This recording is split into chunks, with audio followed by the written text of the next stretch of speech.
The last topic in pediatric diseases is tumors, and as you see, when we get into the sections on systemic pathology, we will generally reserve the discussion of tumors to the end as well. It's a somehow a classical thing in pathology courses. Um, Clearly and classically and rightfully so, the best way to classify pediatric tumors is the way you classify any tumors, benign or malignant. So we'll talk about the common benign and malignant tumors and give you a few statistics and a few pictures and start out by saying that the most common benign tumors in kids are hemangiomas. In fact, they are almost synonymous with the term birthmark, although they're slightly different. Uh, Hemangiomas are very similar to lymphatic tumors because in both cases you have irregular vascular spaces lined by endothelial cells. But in the case of a hemangioma, they'll be filled with blood. In the case of a benign lymphatic tumor, they won't be. Uh, Sometimes benign fibrous tissue elements, fibromas, are seen commonly in kids, but by far hemangiomas are the most common. It wouldn't be fair if we didn't more or less classify the childhood teratomas as being a common benign tumor also. About 10% of these are malignant, but most of the childhood teratomas are benign. So here's your quick little differential of common benign childhood tumors. Hemangioma is a birthmark. Like many hemangiomas, especially superficial ones by the skin, they look red. Uh, the thing about hemangiomas is that besides the fact that they're the most common benign tumor of infancy, and they're usually seen on the skin, especially face and scalp, is that they regress spontaneously in many cases. And you probably have seen or heard of or perhaps delivered or had one yourself, a birthmark, even if it was something as big and as red as this.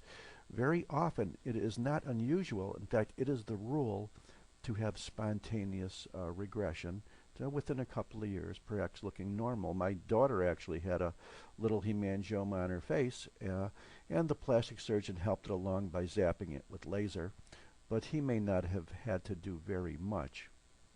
Uh, well, a word about teratomas. As you remember, we defined teratoma as a tumor derived from more than one germ cell layer, ectoderm, entoderm, mesoderm, and usually all three. And the most common place for a teratoma in a newborn is sacrococcygeal. And although most of them are benign, let's say 88%, I said 90 before, it's has a relatively low frequency, and like many other tumors, it's more common in boys than in girls. Even though most of them are benign, they could present like very, very serious problems in terms of surgical removal and represent, a lot of, even the benign ones can represent a lot of danger for the baby. They can be very large, is what I'm saying. And even though you could put this under a microscope and all the pathologists will tell you benign, benign, benign, I mean, this would probably be a life-saving surgical operation or a life-threatening surgical operating to remove that. Um, let's talk about malignant. And we'll talk about malignant tumors in kids as a generality, and then talk about the two most common, what they call solid tumors of children. The reason why we call them solid tumors is that the most common malignant tumors of kids are not solid at all. They're leukemias, aren't they?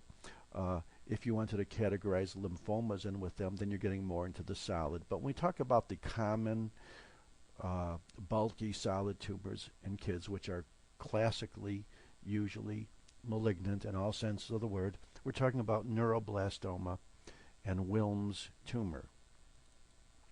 Here in this table is a general quick list, not to be memorized, but as you can see, leukemias are not solid. They're the most common tumors in kids all the way up to age 10.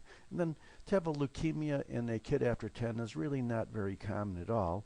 Retinoblastomas, malignant tumors of the eye, neuroblastomas, Wilms tumors. These are all in the younger kids. In the older kids, you don't see retinoblastomas, neuroblastomas, Will tumors, or leukemia. You see things like hepatocarcinoma, soft tissue sarcomas, even things like thyroid and Hodgkin's disease, which is a lymphoma, which we'll get into in the chapter on lymphomas. Brain tumors, also considered solid tumors in kids, also in this younger age group. So it seems like there's a relatively dividing line between kids younger than 10 versus older. And if you remember, the three most common ones at all, under 10 or 4, aren't there at all after 10.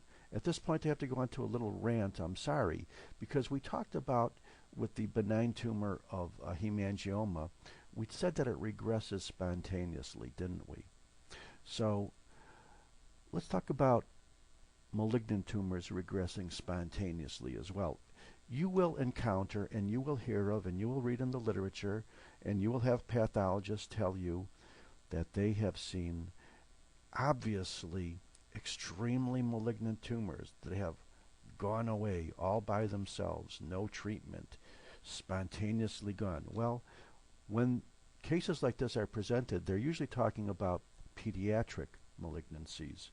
And what we have seen is that a lot of times the tumor or tissue in question does not really spontaneously go away, it just matures.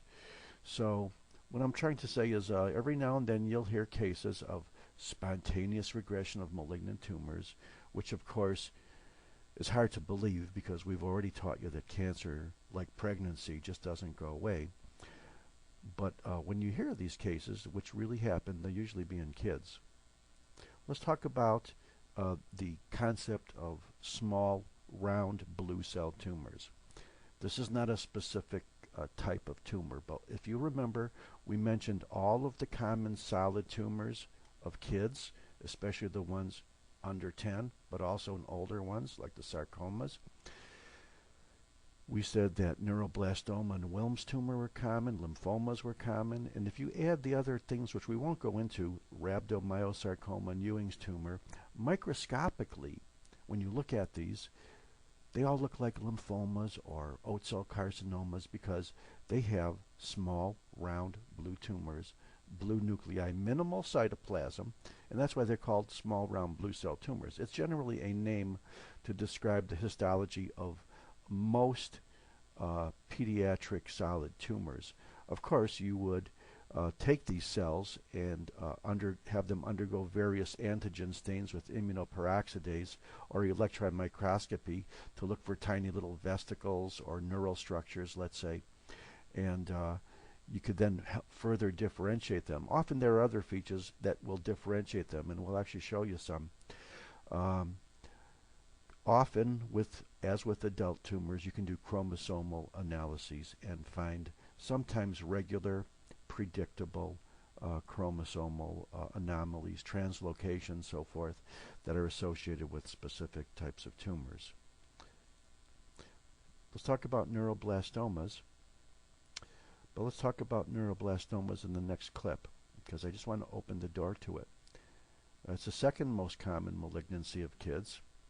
There's almost 1,000 cases every year in this country, and like the adrenal gland and the sympathetic ganglia, they all originate from neural crest, so it's not surprising that the neuroblastomas originate in the area of the adrenal gland or sympathetic ganglia, but they're so huge you would never know it.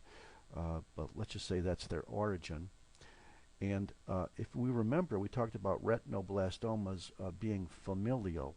Well, neuroblastomas are usually not familial, and they occur due to mutations after fertilization and growth. The median age diagnosis of a neuroblastoma is 22 months. So remember, most neuroblastomas are probably not seen during the first year. And we'll continue with neuroblastomas in the next clip. Thank you very much.